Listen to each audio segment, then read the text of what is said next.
अस्सलामु अलैकुम वरहमतुल्लाहि वबरकातुहू। उम्मीद है जनाब तमाम अहबाब खैरियत से होंगे। आज अल्लाह के नबी अलैहिस्सलातु वस्सलाम की ज़िंदगी के आखिरी लम्हात के ऊपर बात करेंगे कि जिन लम्हात में अल्लाह के नबी अलैहिस्सलातु वस्सलाम ने अपनी उम्मत को नसीहत फरमाई।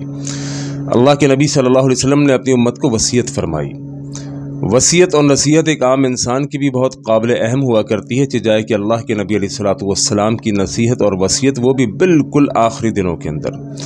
अल्लाह के नबी सल्लल्लाहु अलैहि वसल्लम की तबीयत जब ख़राब रहने लगी, आखिरी अयाम थे, इंतकाल से कुछ ही अरसा पहले, एक दिन अल्लाह के नबी सल्लल्लाहु अलैहि वसल्लम जन्नतुल बकी से वापसी पे अम्मी आयशा रज़ियल्लाहु ताला अन्हा के घर पे तशरीफ़ लाए।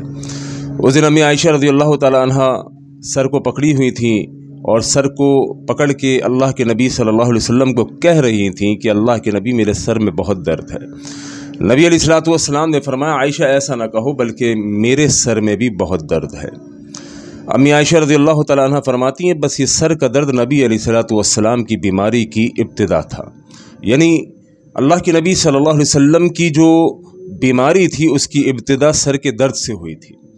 उसके बाद आपको तेज़ तरीन बुखार रहने लगा। एक दिन अम्मी आयशा रज़ियल्लाहु ताला अन्हा के घर पे थे, बुखार शिद्दत का था।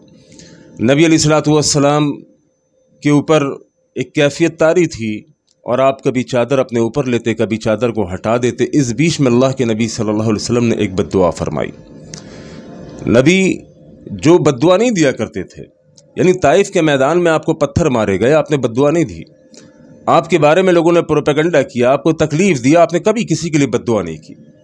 लेकिन ये कौन बदनसीब और बदबख्त है कि जिसे अल्लाह के नबी अलैहिस्सलातु वस्सलाम अपनी वही वाली ज़बान से बद्दुआ दे रहे हैं। नबी अलैहिस्सलातु वस्सलाम ने कहा, अल्लाह लानत फरमा यहूद और नसारा के ऊपर कि जिन्होंने अपने अंबिया के जाने के बाद उनकी कब्रों को सजदागाह बना दिया था।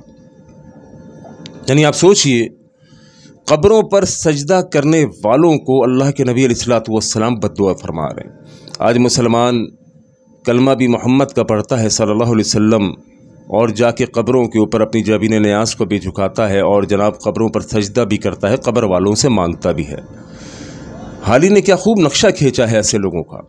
क्योंकि देखें, एक तरफ मुसलमान और एक तरफ हिंदू, मैं दोनों का डिफरेंस आपको बताता हूँ। ये मुसलमान है, इसका नाम है अब्दुल्ला अब्दुर्रहमान। ये कहता है मैं मुसलमान हूँ, कानों में अजान हुई थी, पैदा हुआ था, अकीका भी हुआ था, सारे मामलात मुसलमानों वाले थे। और ये कौन है? ये मनमोहन है, हिंदू है। ये हिंदू अपने आप से एक खुदा अपना तराशता है, अपना भगवान बनाता है और उसके आगे हाथ जोड़ता है, उसके आगे सर झुकाता है और उससे मन्नतें मुरादें हाजतें मांगता है। ये मुसलमान है। दूसरी तरफ ये क्या करता है? ये किसी बाबे की कब्र बनाता है और कब्र बनाने के बाद उस बाबे के आगे हाथ जोड़ता है, उस कब्र वाले के आगे सजदा करता है, उस कब्र वाले से मन्नतें मुरादें हाजतें मांगता है। कहलाने को ये मुसलमान है, ये हिंदू है। यानी कितनी बड़ी दोरंगी है। हाली ने कहा कि करे कर गैर बुत की पूजा तो काफिर, जो ठहराए बेटा खुदा का तो काफिर, कहे आग को अपना किबला तो काफिर, कवाकिब में माने करिश्मा तो काफिर। मगर मोमिनों पर कुशादा है राहें, परस्तिश करें शौक़ से जिसकी चाहें, नबी को जो चाहें खुदा कर दिखाएं, इमामों का रुतबा नबी से बढ़ाएं, मज़ारों पे जा जा के नज़रें चढ़ाएं, शहीदों से जा जा के मांगे दुआएं, न तौहीद में कुछ खलल इससे आए, न दीन बिगड़े न ईमान चाहे। यानी ये हिंदू है, अपने हाथों से खुदा तराशता है, मट्टी का भगवान, और उसकी इबादत करता है, उसके आगे सजदा करता है। ये मुसलमान है, ये भी मट्टी की कब्र बनाता है और उसके आगे सजदा करता है। वो इंदिरा गांधी ने कहा था ना कि फ़र्क कुछ नहीं हमारे और तुम्हारे दरमियान, बस खड़े और पड़े का है। हम खड़े को पूछते हैं, तुम पड़े को पूछते हो। यानी ये मुसलमानों की हालत है। लिहाजा अल्लाह के नबी अलैहिस्सलातु वस्सलाम ने इंतकाल से कुछ लम्हात कबल, कुछ अरसा कबल अल्लाह के नबी सल्लल्लाहु अलैहि वसल्लम ने बद्दुआ फरमाई, अल्लाह लानत कर यहूद और नसारा के ऊपर कि जिन्होंने अपने अंबिया के जाने के बाद उनकी कब्रों को सजदागाह बना दिया था। तो मुसलमान कब्रों को सजदागाह नहीं बनाता। मुसलमान करने वाला अल्लाह रब्बुल आलमीन को समझता है कि वही अल्लाह है जो हाजत रवा है, वही मुश्किल कुशा है, वही बिगड़ियों का बनाने वाला है। जो भी कुछ मुझे देगा वो अल्लाह रब्बुल आलमीन देंगे। ये कब्र परस्ती, ये मज़ार, ये सब कुछ नहीं कर सकते। कुछ अरसा और गुजरा, अल्लाह के नबी अलैहिस्सलातु वस्सलाम को बीमारी के दिन ही थे। उन्हीं बीमारी के दिनों में अल्लाह के नबी अलैहिस्सलातु वस्सलाम ने एक नसीहत फरमाई, बल्कि एक वसीयत फरमाई। फरमाया तरक्तु फ़ीकुम अमरैन, لوگوں میں اپنے بعد تمہارے درمیان دو چیزیں چھوڑ کر جا رہا ہوں، لن تضلوا، تم ہرگز گمراہ نہ ہونے پاؤ گے، ما تمسکتم بہما کتاب اللہ و سنتی، جب تک تم چمٹے رہو گے قرآن اور حدیث سے تمہیں کوئی گمراہ نہیں کر سکتا۔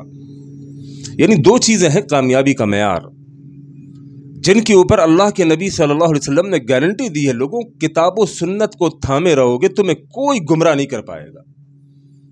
الٹ کر سمجھ لیجئے، اگر قرآن و حدیث کو چھوڑو گے، قرآن و حدیث سے پیچھے ہٹ جاؤ گے، اپنے اپنے مولویوں کے پیچھے چلنا شروع ہو جاؤ گے تو تم گمراہ ہو جاؤ گے۔ یہاں بھی آج ہماری بد نصیبی ہے، آج مسلمان کتاب و سنت کو چھوڑ کر اپنے اپنے مولویوں کے پیچھے چلنا شروع ہو گیا۔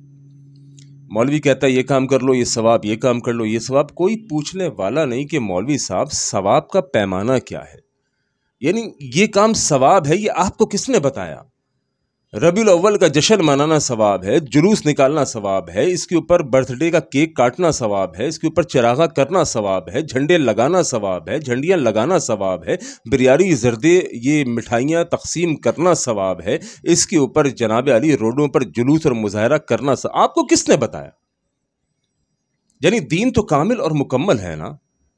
الیوم اکملت لکم دینکم واتممت علیکم نعمتی ورضیت لکم الاسلام دینا۔ یہ دین تو مکمل ہو چکا تھا اللہ کے نبی صلی اللہ علیہ وسلم کے اوپر، اللہ کے نبی کی زندگی کے اندر جتنے ثواب کے طریقے تھے وہ سب اللہ کے نبی بتا کر چلے گئے، اور نبی نے 12 ربیع الاول سیلیبریٹ کرنا، جشن ولادت منانا، یہ اللہ کے نبی نے نہیں بتایا۔ اگر بتایا ہوگا تو حدیثوں کے اندر موجود ہوگا، جب نہیں بتایا تو پھر اس مولوی کو کیسے معلوم چلا کہ یہ کام کرنا ثواب ہے؟ یعنی کبھی اپنی عقل کو بھی استعمال کیا کریں۔ نئے دن نبی صلی اللہ علیہ وسلم نے منایا، نئے دن صحابہ کرام نے منایا، اس مولوی کو کس نے بتایا کہ دن مناؤ، اس دن کو منانے پر ثواب ملے گا؟ یقیناً معلوم چلا کہ مولوی کی اپنی نکالی ہوئی ایک بدعت ہے، اس کے سوا کچھ نہیں۔ اور مولوی کے پیچھے چلیں گے، قرآن و سنت کو چھوڑ کے چلیں گے، قرآن و حدیث کو چھوڑ کر چلیں گے تو اللہ کے نبی نے فرمایا تم گمراہ ہو جاؤ گے۔ قرآن و حدیث کو تھامے رہو گے، قرآن و حدیث کے پیچھے چلو گے، کوئی بھی بات ہو مولوی سے پوچھو کہ اس کی دلیل کیا ہے، قرآن میں کہاں ہے، حدیث میں کہاں ہے، اللہ کے نبی نے فرمایا تم کبھی گمراہ نہیں ہوگے۔ لہٰذا ربیع الاول کے اس مہینے کے اندر جب لوگ خوشیاں منا رہے ہیں، آپ کے لیے اسی مہینے کے اندر نبی علیہ الصلوۃ والسلام کی 2 نصیحتیں میں نے بیان کی ہیں۔ ان دونوں نصیحتوں کے اندر پورے دین کا خلاصہ موجود ہے کہ جو لوگ کتاب و سنت کو تھامیں گے، قرآن و حدیث سے تمسک اختیار رکھیں گے، وہ کبھی بھی گمراہ نہیں ہوں گے۔ لہذا قرآن و سنت کی طرف آئیں، کتاب و سنت کی طرف آئیں، اگر چاہتے ہیں فلاح، اگر چاہتے ہیں ہدایت، اگر چاہتے ہیں خیر، چاہتے ہیں بھلائی، تو پھر اللہ کے نبی کی حدیث اور رب کا قرآن، ان دو کو تھامے رکھیں، انشاءاللہ کبھی گمراہ نہیں ہوں گے۔ اللہ کریم ہمیں کتاب و سنت سے تمسک رکھنے کی، چمٹے رہنے کی، قرآن و حدیث سے تعلق رکھنے کی توفیق عطا فرمائے۔